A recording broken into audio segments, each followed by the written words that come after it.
व्हॉट्सॲपवर चालवणाऱ्या एक जवळजवळ दिलाहटी व्हायरल पोस्ट होत आहे।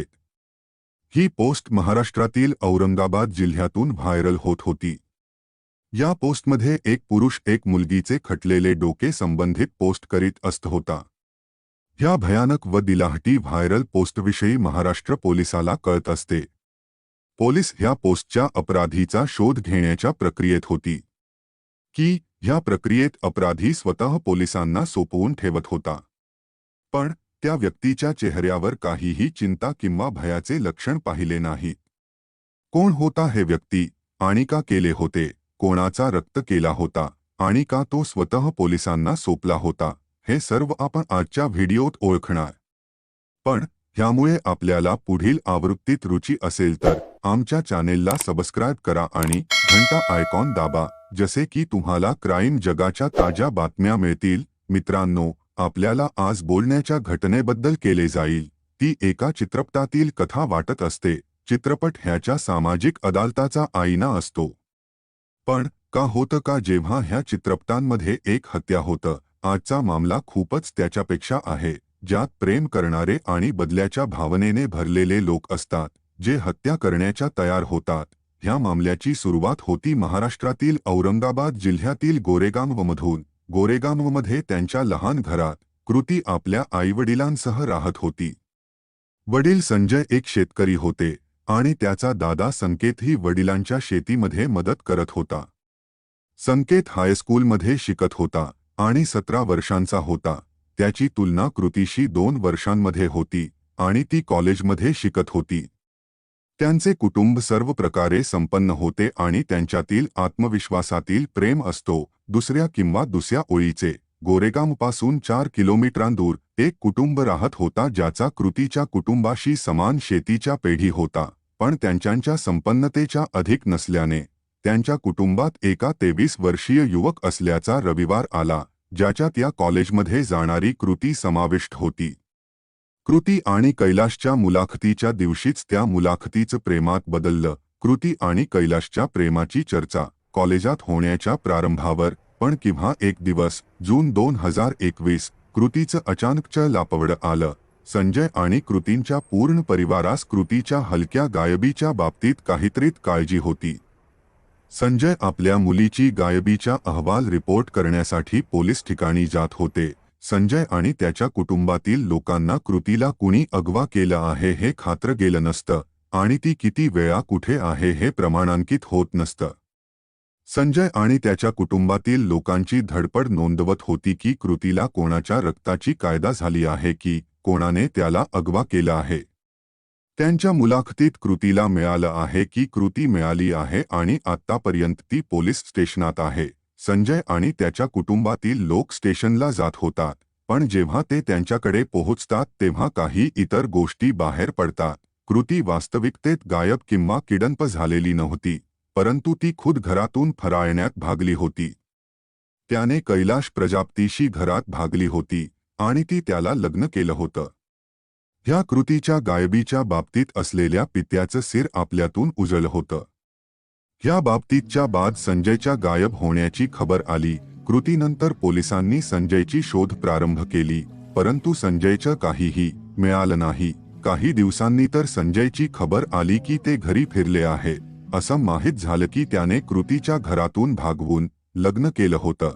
त्यांच्याचे घरातील लोक आणि समाजाच्या टिळकऐवजी काहीही सांगू इच्छित नसतात, ह्याच्याच सांगापासून बचवण्यासाठी ते घरी भागले आणि जेव्हा त्यांना वाटलं की ह्या मामल्याची थंडी झाली आहे, त्यावेळी ते फिरले आणि संजयच्या कुटुंबाला कृतीच्या घटनेबद्दल समाजात काही टिळके आणि अपमान लागत होते आणि इतर दुसऱ्या ओळीत कीर्ती आणि कैलाश आपल्या नवीन जीवनाच्या स्वप्न पाहत होते। कृतीच्या कुटुंबाप्रमाणेच कैलाशच्या कुटुंबालाही त्याच्या पळून जाण्याचा आणि लग्नाचा राग आला होता। मात्र काही दिवसांनी कैलासला त्याच्या कुटुंबियांचा फोन आला। फोनवर कैलासच्या कुटुंबियांनी त्याला सांगितले की ते कैलास आणि कृतीला माफ केले आहे आणि कीर्ती आणि कैलासला घरी आणायचे आहे। कैलाशने कृतीला ही आनंदाची बातमी दिली। दोघीही खूप आनंदी झाल्या। कैलाशच्या कुटुंबाने कृतीला स्वतःचे म्हणून स्वीकारले। कृती आणि कैलाशचे आयुष्य पुन्हा रुळावर आले। कीर्ती आणि कैलाशला त्यांच्या समाजाने पुन्हा स्वीकारले. कीर्ती आणि कैलाश खूप आनंदी होते आणि कृतीच्या प्रेग्नन्सीची बातमी आल्यावर त्यांच्या आयुष्यातील आनंद आणखीनच वाढतो.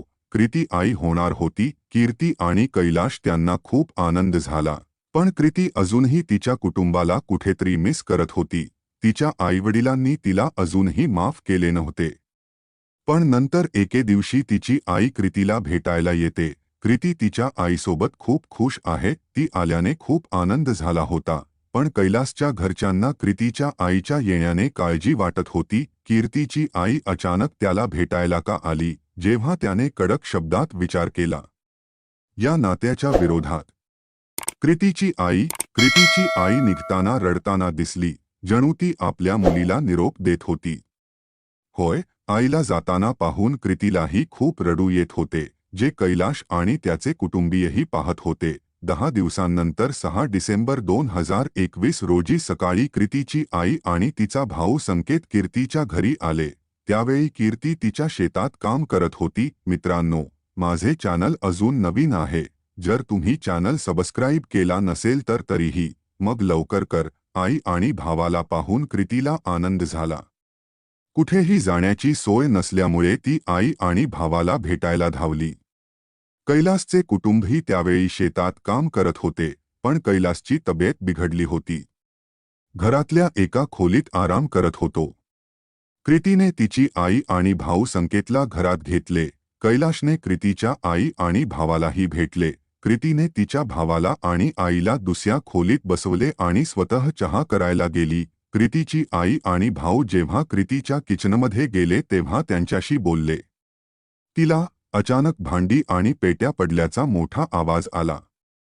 कैलास घाबरतो आणि स्वयंपाकघरात पळतो. मग त्याला जे दृश्य दिसते ते खूपच भयानक आणि हृदय पिळवटून टाकणारे असते. कृतीच्या आईने एका बाजूला कीर्तीचा पाय घट्ट पकडला होता आणि दुसऱ्या बाजूला तिचा भाऊ संकेत हा कृतीच्या मानेवर चाकूने वार करत होता. हे सर्व पाहून कैलास घाबरला. त्याने संकेतला थांबवण्याचा प्रयत्न केला, पण संकेतला भूताने पछाडले होते आणि कैलाशला पाहताच त्याने कैलासवरही हल्ला करण्याचा प्रयत्न केला, पण कैलास तिथून पळून गेला. काही वेळाने संकेत त्याची बहीण कृतीचे छिन्नविछिन्न शिर घेऊन घरातून बाहेर आला. त्याने आपल्या बहिणीच्या छिन्नविछिन्न शिराचा फोटोही काढला, जणू काही त्याने मोठे कृत्य केले आहे. यानंतर आई आणि मुलगा दोघेही तेथून दुचाकीवरून निघून गेले. या घटनेनंतर पोलिसांना बोलावले जाते. पोलीस घटनेचा तपास करण्यासाठी येतात आणि कैलासचे बयान घेतात. पोलिसांनी संकेत आणि त्याच्या आईचा शोध सुरू केला. दुसरीकडे संकेतचा त्याच्या बहिणीच्या छाटलेल्या डोक्याचा फोटो व्हॉट्सॲपवर व्हायरल होत होता. आरोपी संकेत आणि त्याची आई हे दोघेही आता पोलिसांच्या ताब्यात होते आणि त्यांना दोषी ठरवण्यात आले होते. हे ऑनर किलिंगचे प्रकरण होते. ऑनर किलिंग म्हणजे एखाद्याच्या प्रतिष्ठेसाठी आणि अभिमानासाठी एखाद्याची हत्या करणे. कीर्ती आणि कैलाश एकाच जातीचे होते, म्हणजेच हा आंतरजातीय विवाह नव्हता, पण तरीही कृतीच्या पालकांनी या लग्नाला मान्यता दिली नाही. तिचे आईवडील तिच्या लग्नाला कधीच राजी होणार नाहीत हे कृतीला चांगलंच माहीत होतं. त्यामुळे तिला न सांगता घरातून पळून जाऊन लग्न करणेच योग्य वाटले. काही महिन्यांनंतर जेव्हा कृतीने तिची आई तिच्या घरी पाहिली तेव्हा तिला वाटले की आता सर्व काही ठीक आहे. तिच्या घरच्यांनी तिला माफ केले आहे, पण तिची समजूत चुकीची होती. तिची आई तिला भेटायला आली होती पण तरीही तिच्या मनात कृतीचा तिरस्कार होता. जेव्हा कृतीच्या आईला कळले की कृती आई होणार आहे, तेव्हा तिचा कृतीबद्दलचा तिरस्कार आणखीनच वाढला. कृतीच्या आईला असे वाटले की तिला आणि तिच्या कुटुंबाला मिळणाऱ्या टोमण्यांमुळे ती आनंदाने स्वतःचे कुटुंब उभे करण्याची तयारी करत आहे. मग तिच्या आईने ठरवले की ती कृतीचे घर उद्ध्वस्त करेल, जरी तिचा जीव घ्यावा लागला. या उद्देशाने कीर्तीची आई तिच्या घरी आली होती आणि कृतीही जेवण वाढवण्यात गुंतली. त्यावेळी कैलास सुद्धा घरातच होता आणि त्याची तब्येत बिघडली होती आणि त्यालाही खात्री होती की त्याच्या सासूने त्याला आणि त्याच्या मुलीला दत्तक घेतले होते. त्यामुळे त्या दिवशी आपली सासू आणि मेहुणे आपल्या पत्नीला मारण्याच्या उद्देशाने तेथे आले होते. याबद्दल त्याला शंका नाही याची त्याला खात्री होती. कीर्ती त्यांनाही दुसऱ्या खोलीत घेऊन गेली. कृती त्यांच्यासाठी चहा बनवण्यासाठी स्वयंपाकघरात गेली. तिची आई आणि भाऊही तिच्याशी बोलण्याच्या बहाण्याने तिच्या मागे किचनमध्ये गेले. नंतर संधी पाहून कृतीच्या भावाने तिच्यावर मागून वार केले. चाकू. कृतीच्या आईने तिला घट्ट धरून ठेवले होते जेणेकरून तिचा गळा कापण्यास कोणतीही अडचण येऊ नये. कृतीचा पती कैलाशला आवाज ऐकून तो किचनमध्ये गेला आणि हे भयानक दृश्य पाहून तो घाबरला. त्याने स्वप्नातही विचार केला नसेल. त्याच्या घरी पाहुणे म्हणून येणे, त्याचा सण आणि भावजय असे काहीही करू शकतात. खून करूनही संकेतचा राग कमी झाला नाही. 17 वर्षीय संकेतने आपल्या बहिणीची तर हत्याच केली नाही, तर तिचा छाटलाही. गळा काढला, पण त्याच्या छाटलेल्या डोक्यासह सेल्फीही काढला. जणू काही त्याने शौर्यच दाखवले आहे. त्याने आपल्या बहिणीचे कापलेले शिरही घराबाहेर आणले, जे त्याच्या शेजाऱ्यांनीही पाहिले. संकेत फक्त 17 वर्षांचा होता. तो अजूनही लहान वयात होता, अल्पवयीन होता. त्यामुळे या गुन्ह्यात तो संशयित असूनही त्याच्या वडिलांना आणि विशेषतः त्याच्या आईला या गुन्ह्यासाठी दोषी मानले जात होते, ज्यांनी हा संपूर्ण प्रकार घडवला. षड्यंत्र रचून संकेतला त्याच्याच बहिणीविरुद्ध भडकावून असे घृणास्पद कृत्य करायला लावले. त्यावेळी कृती 2 महिन्यांची गरोदर होती हे माहीत असूनही तिला एक नाही तर 2 मुले होतील याचा विचारही त्याने केला नाही. ते जीव घेत आहेत. संकेतच्या वडिलांचाही या गुन्ह्यात सहभाग होता का? हा एकट्या आईमुलाचा कट होता का? याचा तपास पोलीस करत आहेत, कारण कृतीने पळून जाऊन लग्न करण्याचा कट रचला होता. यानंतर संजय हितेंद्रात संतापला आणि त्याचा अपमान टाळण्यासाठी सोसायटीत 2 दिवस गायब. प्रेमात पडलेल्या 2 व्यक्तींसाठी ही खूप मोठी शिक्षा होती का? कृतीच्या भावाने स्वतःच्या बहिणीला आणि तिच्या भावी मुलांना इतक्या निर्दयपणे मारणे योग्य होते का? तो भाऊ आणि ती आई जी कधी काळी तिची होती, जिच्यासोबत कृतीने तिचे बालपण घालवले होते.